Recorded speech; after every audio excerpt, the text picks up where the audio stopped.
Okay, we are in the Parsha, the weekly Torah portion. Please subscribe to the channel, give it a thumbs up, hit the bell for notifications, and that way bring me up to 1,000. That's right. We only have 1,000 people subscribing and getting those notifications, and then I get paid for this. 3 cents a showing, whatever it's going to be. Okay, we are in Parsha Beshalach, and in Parsha Beshalach, I'm not going to do the first aliyah because we did that last year, I believe. And what happened is they are going to the Egyptians are going to chase the Jews at the Red Sea. God is going to harden their heart once again, make them stubborn, so that, and the entire group, make them stubborn, so that when when they hear that the Jews are fleeing with their money and with all their clothes, instead of coming back home, they are going to pursue them instead of just saying bye-bye. Okay. Again, if you want to know what happened last year with that, you'll see I will give the same act this year. I saw what I was saying. Nothing's really changed from one year to year. This is still the same reaction. As a matter of fact, I have spoken about God hardening Pharaoh's heart so many times that it's become a ritual already to say what the different arguments are about that. So, since it's online, I'll let everybody go to that. So we'll start the second aliyah. And it says, V'yirdefu Mitzrayim. So once again, the Jews had left Egypt, and now they're going out. So V'yirdefu Mitzrayim achareihem. The Egyptians ran after them. They pursued them. Because, again, they heard that they were not going to come back, so they pursue after them. V'yasigu otam cholim ahayam. And they reached them, or they overtook them, while they were encamped by the sea. Here they are looking at the Yam Suf, the Red Sea. Kol Susrech Paro, the entire, all the horses and the chariots of Paro, Varashav and his riders, Vechelo and his army, Al Piachirot, by Pichirot, which Lifnei Baal Zephon, which was before in front of Baal Zephon. It's a lot of directions we're hearing here. So Rashi says, he explains what's going on here. Is it? Must be the next page. No, it's not the next page. Okay, he's explained before them. Okay, so why these all the places? Baal Zephon is the Pia Chirod actually, and Baal Zephon is the final gods that they were going to deal with. Until, you with me or not? You're looking, okay. It says that no Egyptian slave ever escaped past this place. It was a narrow place. You would be trapped. And so here was the last opportunity for the gods, the Egyptian gods, to wreak vengeance upon the slaves of the Jews. The last one to fight with the Jewish God. Since there are multiple gods, let's have one more of our gods fight with him. And since they were encamped by the sea with nowhere to go, you notice, the sea is in front of me, the Egyptians are behind me, and I have walls on both sides. So I really am in a no-win situation. Okay? Is this why Rashi comments on that? Because as he's saying, this area represents where they believe their Egyptian gods were. The last god. So I forget where he says that. It's not here. It's somewhere else. Previously. Right. He said that previously. He said, I'll give you the whole Rashi. It says they camped by Pichirot, which was Pitom. And now it's called Pichirot because they're the miracle, because now they were made free men at that point. So Pichirot, the mouth of freedom. Okay, and so he says, "Vahem shnei salaim gavoim." This ends a kufim. So they and a guy b'neim. So they were tall, rocky places. I'm in a valley between them. So that's why it's called in between the mouth of the cliffs. So then it says, "Lifnei Baal Zephon hu nishar mikol Elohei Mitzrayim." That was the one remaining from all of the gods of Mitzrayim. Kedei lahatotan. Why did it remain? Why didn't God destroy that also? It's in order to cause the people to err and say kashi iratan, that this God is going to be the stronger one and overtake the Jewish God. V'yalav pirish oyev. So that's what Oyev was Job talked about in where it says it destroyed them. So that's where they are right now, okay? And so the Egyptians see that, and they say, okay, we got them. We got them. They had fun until now. Now we're about to take our slaves back. Fun. Uparo Hikriv. So Paro caused the people to come close. He approached. And it says, Hayalo lichtov Paro Karav. It should have just written, Paro came close. Mahu Hikriv. What does it mean? He caused to come close? Hikriv Atzmo. He had to strengthen him. He had to bring himself. He had to force himself to come of his own to come and to Vintametz, the Kadem Lifnehem, and to strengthen himself to go before them, as he had already made the condition with them. He had promised the people, and again, the first Aliyah, he promised the people that I will lead you into battle against these people. Okay? So normally, what does the king do? The king normally sends his generals ahead. He sits back in the palace, and everybody does his dirty work. So now what Paro is saying is, I'm not going to be like every other leader. I'm going to be the one that approaches first. So he has to strengthen himself. I mean, whether or not he was battle-worn or not, now he has to become battle-ready and go into the battle. And again, his country has been destroyed. Yeah. Economically, physically, there's nothing left. There's a vestige of what it was. Granted, they could come back if they just built a wall. No, I couldn't pass that up. Okay. Just throw something at the government. Okay. So, but nonetheless, he has to be the leader. So it says, so it just says approached here. Does it say anything on the, no, it doesn't. Okay, the article doesn't pick on it. Vayesu b'nei Yisrael. So now it is b'nei Yisrael. They lifted their eyes. They see behold, the Mitzrayim are traveling after them. They're chasing after them. Okay, I like that, journeying after them. They were very afraid. The Jews were very afraid. Vayitzaku b'nei Yisrael el Hashem. So the b'nei Yisrael cried out to Hashem. And so Rashi explains, when it says Noseya acharehem, listen to the beauty of Rashi. What is Noseya? Is it singular or plural? Mr. Arnstein. Is it singular or plural? No, the word Noseya. I think it's singular. Singular. How can you say Mitzrayim was Noseya? Now you could say Mitzrayim, Egypt, is since it's a proper noun, is always represented as the it. Okay, so fine. But whether it should be no sa'ah. Okay, it should be no sa'ad, I should say. If you're going with that logic, it should be because it's feminine. Wow. The Mitzrayim is feminine. Yeah. So it should say no sa'at or something like that. It shouldn't say no sayah. But okay. Even though it's got a masculine ending on it. Mitzrayim, yeah. It's any place is always a she. Any land is always she. Any people is always she. So the verb should be. It really should be no sa'at. But okay. But what we're seeing is no sayah. So Rashi says belev echad ki'ish echad. They traveled with one heart like one man. That's why it's singular. That's why it's also Mitzrayim, a country the country is singular. The country is chasing them. Right.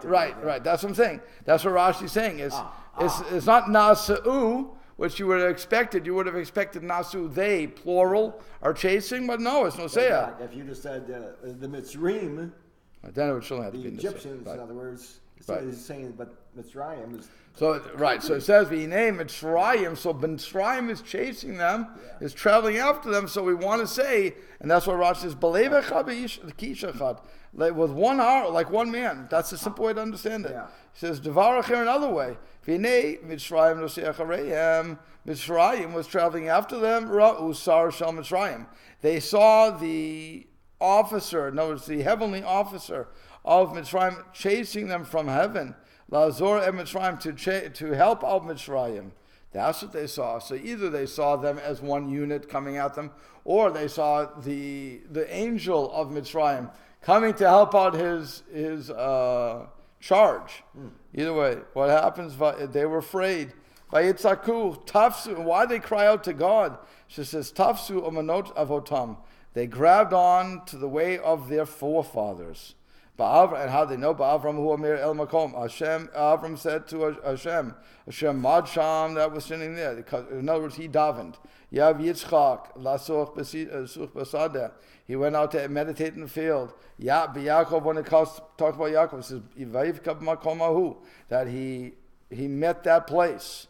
So we see that our forefathers, what they do in the time of danger, what they do at the time certainly of danger, what they did was they prayed to God. So here the Jews, they see the Egyptians coming out. Vayitz aku, they cry out to God. They want to be saved by God. They have nobody else to be saved by, and they understand that. Okay. So what happens? Vayomru Moshe, and they said to Moshe, Hamabli in Kavarim b'Mitzrayim. Were there not enough graves in Mitzrayim that you took us out to die in the desert? What have you done to us, to take us out from Mitzrayim? Wait a second. That doesn't make sense, right? You just told me you're crying out to God. And now you're telling him what to do. What are you doing? Either you're davening to God, or you're saying to this guy, why'd you take us out? So Rashi says, again, going with this, following just the simple lines, Samabli and Kevarim, there not enough graves, because of a lack of grave sites, that they ran out of space to bury us there. That's why he took us here. Okay, so it's an interesting thing he's saying. So it sounds like they're playing both cards. On the one hand, right, they're praying to God, okay, to save them. On the other hand, why'd you take us out of here in the first place? Correct. In other words, we told you, right? So Ramban says there were two groups here. Oh. One group was davening to Rabbi Shalom, saying, Rabbi Shalom, you have to save us. God, please save us. The other ones were already indicting Moshe, saying, Moshe, what did you do? We told you from the very beginning. We told you a year ago. God should judge between you and us. You gave them the sword to which to kill us. You brought us out. You just want to rule over us. And you didn't have GPS. You got us to the place where we have no place to go. We're stuck between a hard what's the expression? A hard rock and a hard place. A hard rock and a hard place. We have no place to go. We're at the water. We can't go in the water. We're gonna drown there. If we stay here, they're gonna kill us because they don't want us back.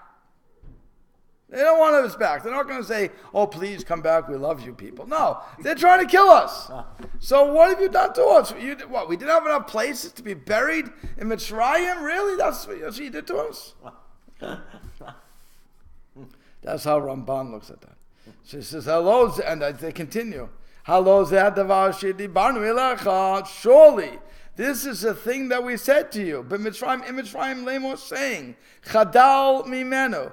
Cease from us, and we will serve Mitzrayim.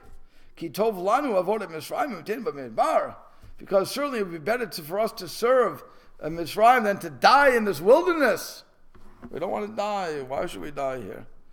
Okay, so he says in number 11 in the Yad Scroll in the bottom, but the danger of facing them was not the wilderness, but Pharaoh's army. According to Ramban, again, they were referring to an earlier complaint to Moshe that they were afraid to go out, like I said a year ago, but that they were afraid to go out into the desert where there was no food and only a prospect of death through hunger and thirst. Footnote suggests that even if Pharaoh did not attack them, he would besiege them, cutting them off from food and water, so that they would be stranded in the wilderness. So people are saying, we're in a no-win situation here. Like I said, that's what they're complaining. Vayom Moshe. So Moshe said, El Ha'am, to the nation, Al Tira'u, do not be afraid. Hit Yatzvu, stand strong. U'ra'u et Yeshuot Hashem, and see or experience the salvation of God, Asher Yaseh Lechem Hayom, that He will do for you today. Ki, because Asher Item et Mitzrayim Hayom, that which you're seeing Mitzrayim today, Lo Tesifu L'Otam Od Adolam, you will never see them again. This is it. Okay? Rashi says, I said that. I said that's all right. Ki ashir lo reitem, ma sheitem otam eno el hayom. That which you've seen them, they're only today. Hayom hu reitem oto v'lo shifu, but not again. Fine. So that is what he's saying. So Rashi, I mean, again, if you look at the out scroll, it says Yijasvu in number 13. So although the consensus is that Hashem was about to show them the great miracle in order to strengthen their faith for all time, Ibn Ezra has a different rational approach. He contends that Hashem could not order the Jews to stand and fight despite their numbers because they had been conditioned by more than a century of certitude to fear and obey their Egyptian masters and were incapable of battle. That is why only Moshe's prayers enabled them to overcome the great outnumber of Amalekites who ambushed them in the wilderness. And this is why it was necessary for that generation to die in the wilderness over the next 40 years. Then their children, who had been raised in a different spirit, would be ready to wage battle with the Canaanite nations. That's according to the Ibn Ezra. Okay? So you're saying they had a slave mentality. This isn't a good situation. There's, again, the Ramban makes a point of saying this, remark of, do not fear, stand and see the salvation, is talking to two groups again. The one group that was complaining, saying, okay, don't be afraid. I mean, it's the ones who were davening, well, three groups. The ones who were complaining, he said, watch what Hashem does. To the ones who are davening, he's saying, don't be afraid, just be quiet right now. Hashem already knows what he's going to do. There's all part of the divine plan, so we just have to watch it unfold. Okay? And that's an important thing to do. So he says, again, we continue on with 13. It says, you shall not see them again. After the forthcoming miracle at the sea, in whose aftermath the Jews would see the Egyptians dead on the seashore, the people of Israel would never see the Egyptian nation again. The Or HaChaim, that's from Rashi, Or HaChaim comments that the verse stresses that the salvation would take place today, lest the Jews fear that just as it took 12 months for Moses to complete his mission in Egypt, so too the Jews at the sea might be facing an extended period of confrontation with Egypt. So it says no. Ramban notes that Moshe's statement, you shall not see them ever again, was not merely an assurance, but rather a commandment. It is forbidden for Jews to travel or to live in Egypt on a permanent basis.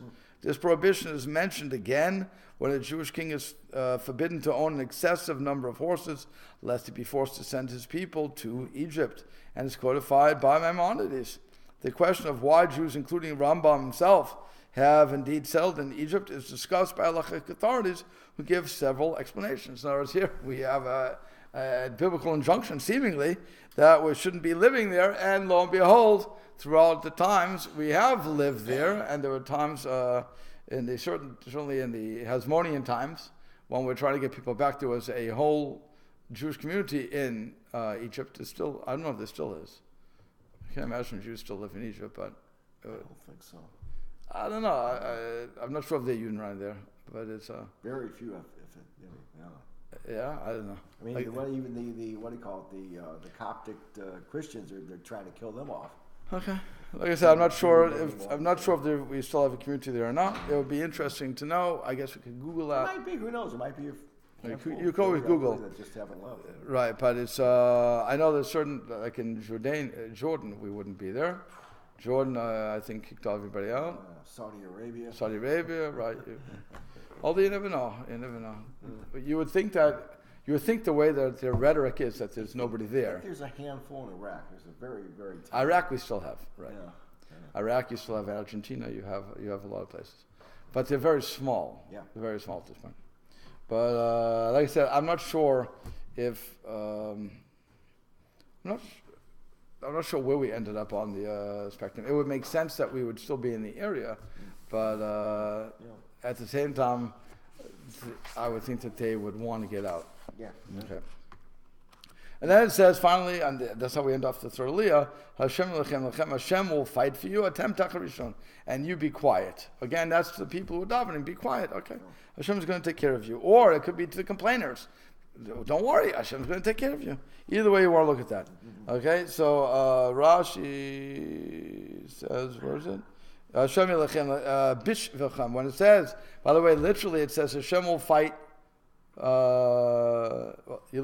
lachem, you. But it really means for you. So that's why Rashi says, bishvilchem, for you.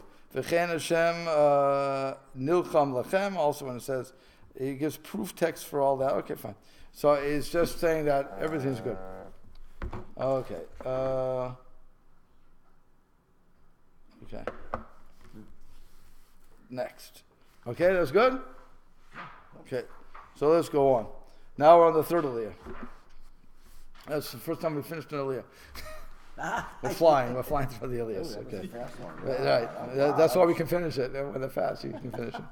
Vayomer Hashem Moshe. So Moshe, Hashem said to Moshe, Ma titzak elai? Why are you calling out to me?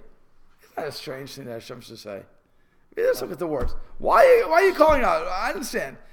Now think about why Hashem's saying this for 1 second. Hashem told him what he's going to do. What are you calling for me? What's the problem here? Dabil ben Israel v'yisau. Speak to ben Israel and tell him to travel. Now wait a second, Rabban Shalom. Where is Moshe calling out to Hashem here, though? The people because the people called out, right? So then Rashi says, Lamadnu, we learned from this, Shaya Moshe Omed Mipalel, that Moshe was standing in davening. We learned, okay? So people are calling to him. They're in. You have to picture the scene. Scene is very important here. Mountains on both sides. We have a valley. We have the ocean in front of me, and we have the Egyptians behind me. And people are coming to Moshe and saying, "What do you do? What? You're going to kill us. Either they're going to starve us, or they're going to kill us with their bows and arrows, or they're going to rough us, or the worst case scenario, best case scenario, they'll pull us back and make us slaves again. But you haven't done anything for us. You could have left us alone. We would have had our own little time together." So what does he do? Like every good general, you go to the captain. You go to the ultimate general, and he said, "No, Mister, what do you want me to do?" And Hashem saying, "What are you talking about? We already had this discussion. You know, just tell him to move on." And Moshe is looking and saying, "Excuse me? There's water in front of us, and we don't know how deep that goes. Now, is it the Red Sea? Is it the Reed Sea? I'm not going to have that argument." Okay? According to Rashi, it's what we call the Reed Sea. But the problem is, where is the Reed Sea? That's why in all your maps it'll say Red Sea. Okay? So Red Sea, it's a sea. There is a Red Sea, huh? Oh, there is a Red Sea. We know where the Red Sea is. But the question is there a different sea that would have been called the Reed Sea? So where do they get in English, where do they get the Red Sea from? Because why they call it Red Sea? English are obviously very similar. But, I don't know. It could have been a mistake. It could have been anything. I'm not sure why they called it. Oh, some people want to say it's red because of the color of the sea, because of the font. What's it called? Or did somebody actually translate it as Reed Sea and then just it changed? Rashi says it's a sea of reeds. Rashi says it's a sea of literally reeds. So that's it just seems. So now it could have been there was a reddish color, reddish tint to it. That was the Greek or the Roman translators and the English translators eventually. Maybe they understood reed and they said, "Well, let's just call it red" or something like that. I don't know that.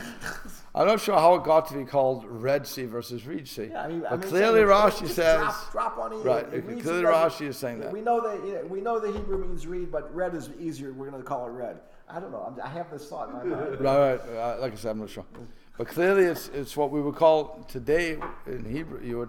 The way Rashi describes it is a sea of reeds. Yeah. So if it's a sea of reeds, that's what it is. So it could have had a pigmentation of red. Yam Suf, is it? Yeah, that's Yam Suf. So that's what I'm saying. Now, and according to, again, I don't want to do it too far afield because it's not that important, but at least to me, maybe somebody listening who's an archaeologist, so it's something important to them. But the Reed Sea is very far down from what they want to argue, and they would have to have gone down to catch it instead of another sea that would have been there, which may not be existing today. If you watch, what's his name, Cameron, Exodus Decoded, so they said they found a different sea, and the Arabs call it the Sea of Reeds. Oh. But it's not. It's now a swamp. It dried up. What? A swamp. Oh, but so we're talking what, 3,200 years Right. ago? So that could So happen. that could happen, and I'll give you a raya. I'll give you a proof for that, because if you go to Canada and you go up New Brunswick, there's something called the tidal bore. The tidal bore it's a big toilet basically, but it's the water would run up and turn around, and it would fill up the basin really quickly. You could so much so that big ships could run through it. But if you were there at the wrong time, the tide dropped dramatically, and you would lose within an hour or so. You would lose 30 feet of water. So I think it was an hour or so. That's all it was. And it was known, it's a tidal bore. Now what happened was, in Moncton, that's where I was living. So in Moncton, they built a housing development on part of this tidal bore. And they wanted to keep the water in. So what they did was they made a bridge, and a drawbridge. And they promised, they broke the promise, but they promised that they would raise the bridge, the wall of the bridge, so that the water would have free run, because already the environmentalists saying you're crazy. This is not a good thing you're doing. So okay, fine. And of course they broke their thing because they wanted to keep the water on the other side that they got from the Talabor, right? So fast forward 20 years, it's a trickle. It's a trickle. It doesn't get it's all mud now. But what happened was the water came, hit the wall, deposited the stuff, instead of flushing it back. And so it left everything. And it took, when I was there, we still was a pretty good one. But then, I left and maybe came back 3 years later, it was mud. It was mud. And I didn't see the whole thing, but it really filled up quite quickly because of all that. So you can imagine that if something is stopping the water for some reason, it could fill in these places very much. And that's why they could have, like I said, from what he showed us, it looked like a swamp. But for some reason, the Arabs put up, this is the Yam Suf. Now it could also just be an advertising gimmick. Like this is if you go to Sodom, they'll say this is the pillar of salt of Lot's wife, and so on and so forth. I mean, anything could happen. You don't know what's going to be. But whatever the case is, we have a sea. Right now, we have a sea in front of us, and it's potentially very deep. Okay, so if I have a sea in front of me and behind me, so what's going on? So that's why he's davening. So that's what Rashi says. He was standing and davening. So Amar lo HaKadosh Baruch Hu. So God said to him, Lo eida tal harich tefillah shishel netum b'sara. This isn't the time to start davening a long time while Bnei Yisrael is suffering. That's not a good thing to do. You know, that's one thing. So what are you crying to me right now? My children are in distress, so go and comfort them. It's not the time to start davening. Okay. Another thing he could say, Matitzak Eli. What are you crying to me? Eli davarts. All on me to lo alecha. Nothing's going to you. It's all depends on me. God says you don't have to cry. Forget it. Okay. So then he says, speak to Bnei Yisrael. Tell them to travel. Ein lahem elisa. All the Bnei Yisrael have to do is travel. She'ein hayam omei b'fneim. The water won't stand there in front of them. The water will move. Kedai zechut avoteim. The merits of their forefathers are strong enough. Vehem vehamuna veheminu bi. They and their amunah and their faith that they believed in me. V'yetzu l'kro lehem hayam. They'll go through and the water will split. I'll tear the water up.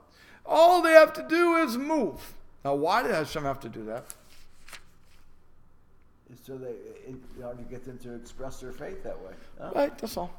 So you're asking for a miracle for me. You have to show that you believe in me. You have to show you trust in me. And if that's the case, walk. Take my word for it. The water won't stand there. The water will move. It'll do what it has to do, and you'll be able to walk straight through. Okay. Another thing that one rabbi in Providence, Rhode Island, he once brought up an interesting point. Rabbi Yudakovsky, he was giving a speech, and he said, I don't know if you ever thought about this, but How does a seabed normally go?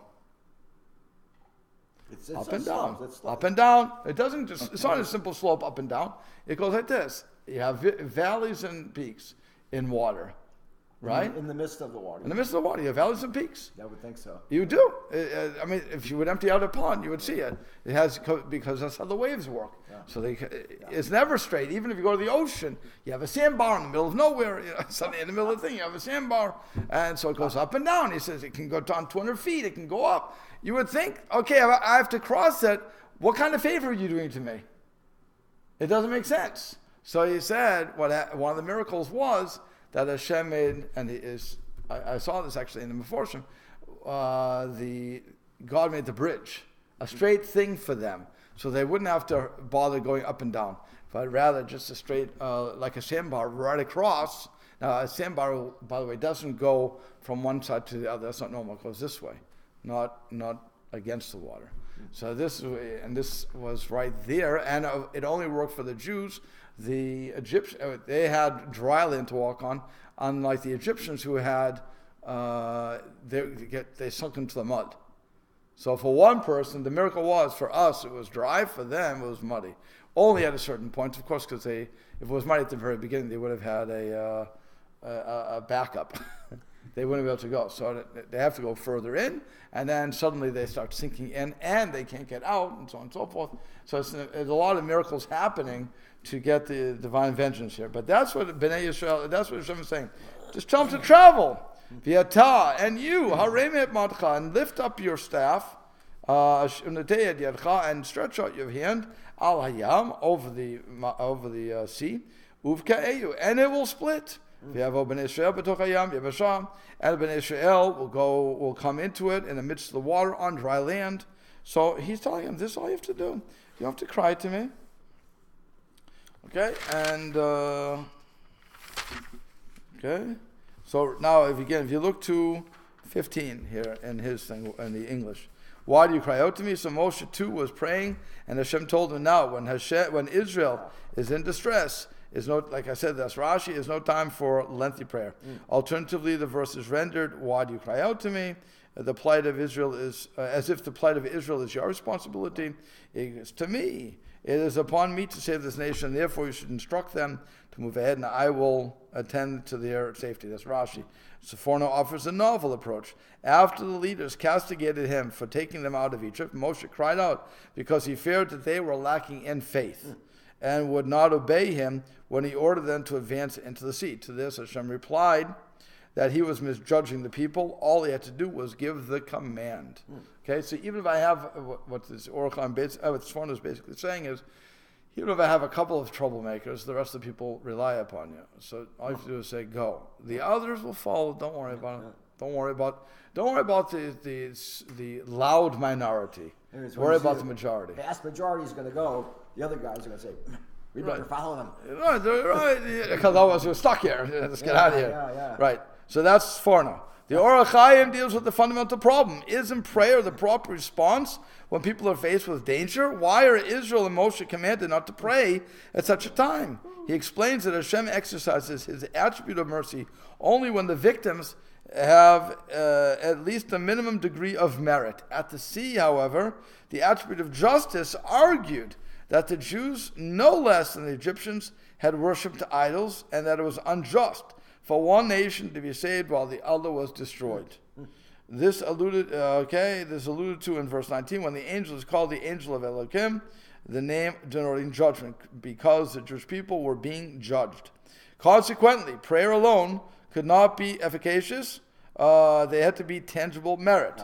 Therefore, Hashem commanded that the prayers be stopped, and the people demonstrate their readiness to put their lives in danger in obedience to Hashem by plunging into the water. That display of faith would earn them the miracle of the splitting of the sea. So again, you have another way to look at that. That's the Orach Chaim, saying that they were being judged. So that's what you said. They had to show they had faith. Got to have faith. And so you have to move. Okay? Now, and then it says that the... Okay, so then... I was thinking that Benjamin Franklin, that God helps those who help themselves, right? You got to... right. You have to, what we call hishtadlut. You have to- You have to make your effort. Okay? That's what you have to do. Hishtadlus. So, va'ani, and God says, va'ani, and I am going to strengthen the heart of Mitzrayim.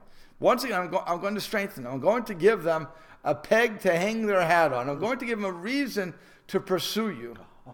Okay? That's one way of looking at it, or the other way is it says I strengthen it. It's not making hard. I'm going to strengthen their heart. They will come after you. Then I will harden Pharaoh and his army. I'm sorry, I will be honored. Sorry. I will be honored through Pharaoh and his army, and his chariots and his horsemen. So again, what's going on there? Rashi, so he says at the bottom, they will come after you. Hashem could have saved the Jews without having them go through the sea. But as this verse 6 takes, he wanted to be glorified through Pharaoh and his army. The way he chose to do so was through the twin miracle of splitting the sea to save the Jews, and then using the same sea to swamp the Egyptians. Okay? Now, you would think, again, water splits. The Jews walk in, water splits. Walls of water. Not a sandbar. Sandbar, we all have seen sandbars. It's not the first time a sandbar would appear. It won't be the last time a sandbar would appear. But when I have walls of water, look behind me, walls of water, you would think, okay, done. It's a done deal. Something's wrong. Something's wrong. So, and I'm not, even if they make it, there's no guarantee I'm going to make it. So I'm going to just stay on this side, and whatever happens, it's done. Okay, you would have thought that, right? You wouldn't go into the water, would you? Me, you're talking about Pharaoh? Yeah. I don't know, I was just thinking about it, because another way he could be looking at it, he sees this huge group plunging into the water, and then, all of a sudden it spreads apart, and they're going through the mud, and then it seems to get easier, right? Dries up. Something he may be, well, the chutzpah of those people, we can't let them do that. So see, you are doing okay. For me, like I said last year, and like I say every year, I would have said Zagazund. Have a great day. You would think, yeah. Nice knowing you. I'm not walking to that. No way. No way in hell. He's been knocked off his high horse, so to speak. Right. He has been knocked off. Right? He's seen miracles. He has seen things that he's experienced the death of his child. And yet, when it comes to, and he said, "Get out of my land, please leave." The people are trying to tell him to leave.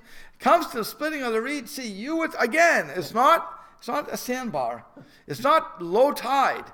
You have walls of water. Oh boy. And you have to think to yourself, what's going on? Now, what we're going to see is that he caused the wind to blow the whole night through.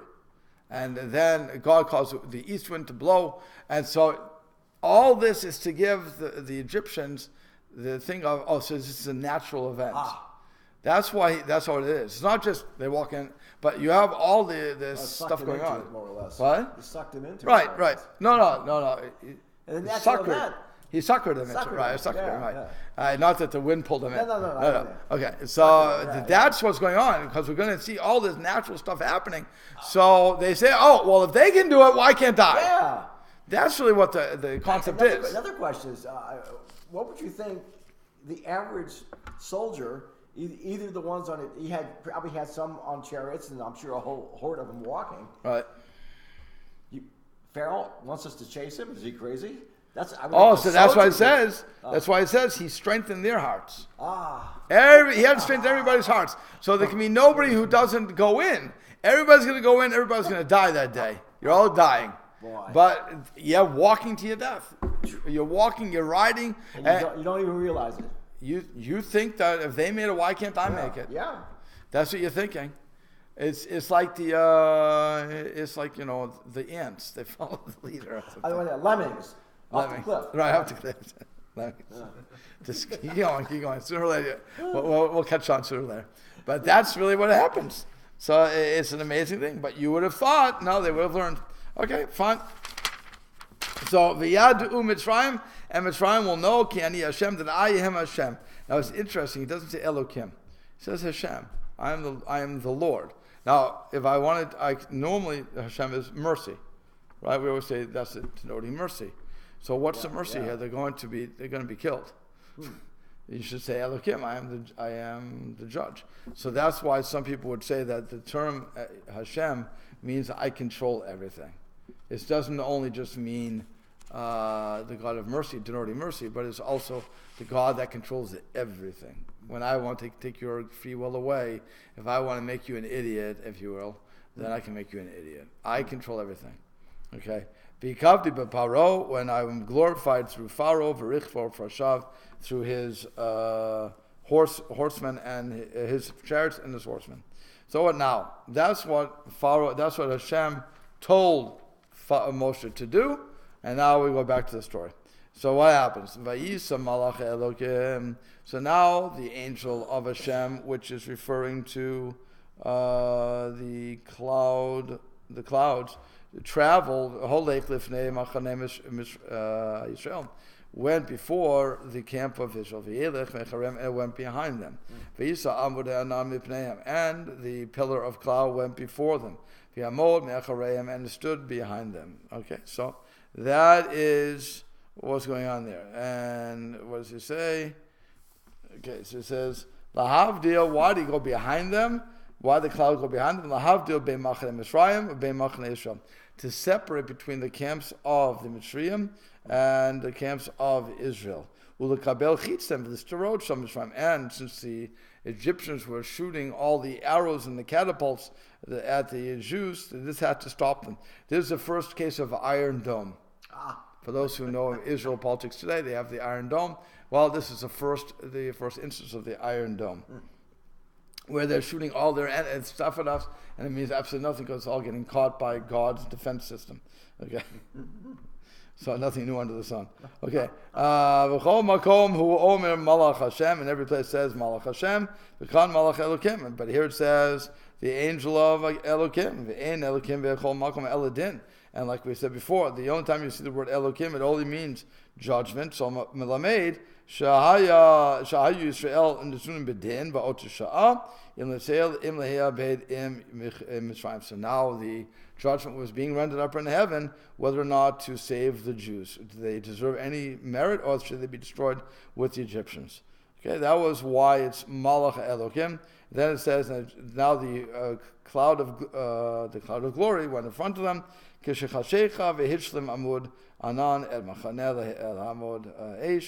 then when it became dark, and that would be completed to be with the fiery pillar.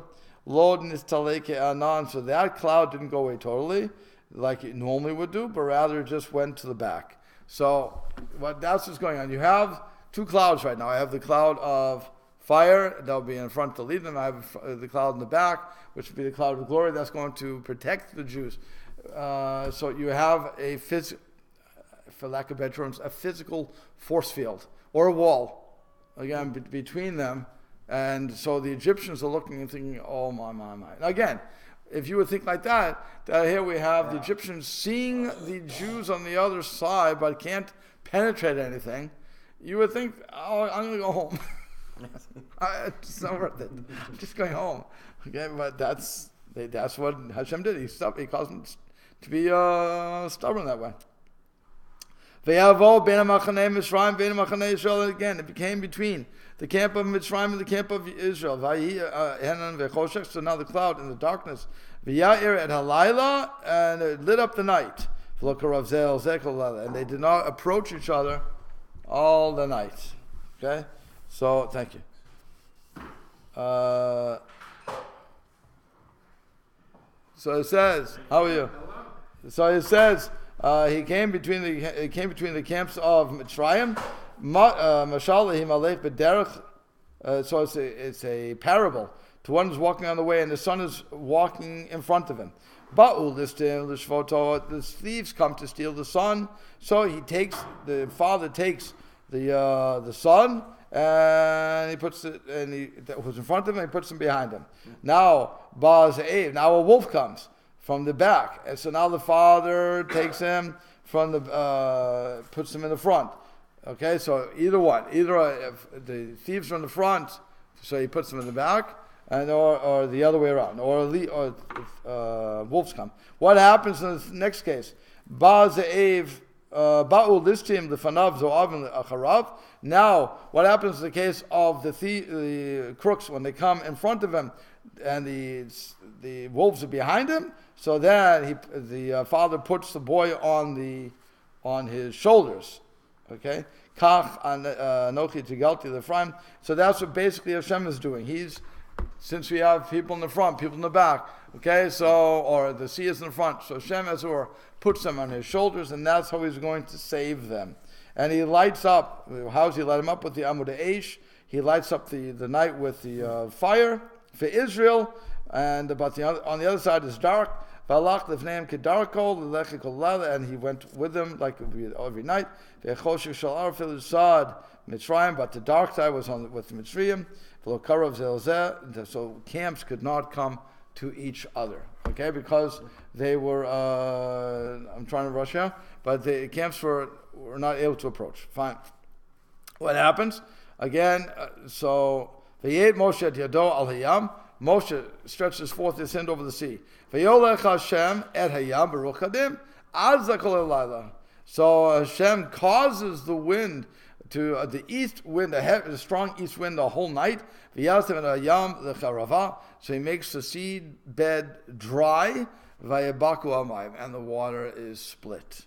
Okay, so again, if I'm the Egyptian, I'm seeing this tremendous windstorm here. Again, it's not logical. Remember, let's understand, something's not logical here. Water standing up. Again, to make it dry, I don't know if anybody's ever experienced this, but I know when I was in Boston. So in the winter to spring, there's usually a really heavy rainstorm to wash everything away, to flood everybody's house. It's the minhag of the Boston area. Okay, so if you're in the wrong area, if you're in the wrong place, and so what happens is, the storm is over and the flooding is over when you feel the wind. When you feel the wind, that's the end of this. That's the end of it. So now it's cleanup time, but you know that the water is coming to an end, very quick end actually, and that's what they were feeling. Okay, so the wind is coming. This means that it's drying everything up. So now they're seeing the sea split. Okay, I guess it's normal. Again, I don't know how they rationalize walls of water. That I can't tell you. But you can rationalize anything. If you see somebody walking through, you figure I can walk through too. Mm-hmm. But that's really what it was. But that's why the Ramban says that's why Hashem was doing all this, to trick them, to give them something to hang their hat on, and they fell for it. And so, Vayavo b'nei Yisrael b'toch hayam. So Bnei Yisrael went through on the dry water, on the dry land. V'amayim lehem choma, and again the Torah is testifying, the water for them was a wall, miminam misvalam, from the right and from the left. It's not midrashic. There's no midrash here. There's straight text. The water was a wall on the right and the left. Okay? Vayidav Mitzrayim v'yavo achareim. So now Mitzrayim pursue after them. By the way, I want you to notice something. It says Vayirdafu Mitzrayim. You would have thought Mitzrayim, we said before, was Noseah. Why is it Vayirdafu here? Why is it plural here? It should have been Vayirdof. Right? If you want to be consistent. That's why Rashi said before, Noseah is beyond Balev Echad. They came as one group. Because here, they're coming as, plural. Vayirdafu Mitzrayim, V'yavo acharem, and they came after them. Kol sus Paro. Every one of the horses of Paro. Richbo and his riders and his chariots, Rashav and his riders, El Tochayim, to the midst of into the midst of the water. So we're seeing everything is happening. Good. That's interesting. It does say Mitzrayim and not Mitzrayim. Now Mitzrayim is they, in other words. Right. Right. Interesting. And when it says that the water split, by the way, it says all the waters in the world split. Wherever you were, the water split. So I'm drinking a cup of tea, it would have split on me to show me what's going on in the world. Wow. And why does it say every horse of Paro and not all the horse heads? Again, it's to tell us that all of them were considered like one horse in front of Hashem. Okay. So then it says, I just wanted to try to get a little more. I'm really grabbing for the gusto here. Okay. So it says, after they walked in, Vayiba Ashmor Aboka, so it was at to be the morning watch. Vayeshkif Hashem El Malchan Mitzrayim. Now Hashem, as it were, look is always a negative term here, except for one time in Torah, but normally it's negative. So Hashem looked to the camp of Mitzrayim, ve'amud ha'esh v'anam, with the pillar of a fire and cloud, ve'yaham et ha'machane Mitzrayim, and he confused them. He confounded the camp. Ve'yased eight ofar markav adab, and he removed the wheels from their chariots. Ve'yanageo bichvedu, and they were going slow. They were dragging because of the heaviness. V'yom Yisrael, and Moshe and Mitzrayim said, "Anusim ibnei Yisrael, I shall flee before Israel. Ki Hashem nilcham lahem b'Mitzrayim, because Hashem is fighting for them against Mitzrayim." What happens is you have to ask, why didn't they swim to the shore? Why didn't they leave? Okay, you see things crashing. Get out! No, he couldn't. They were stuck. That was the point. They were stuck in their heaviness. They had their armor on. They couldn't get out of the stuff fast enough. And what you're going to see, as we won't do it today, but maybe next year, God willing. But it's what you see is they end up all drowning. Some of them go quick. Some of them go short. Will go longer. And that's the question of how bad I was and how much I have to be punished. So that will be experienced with the Egyptian deaths. Okay, so that's it.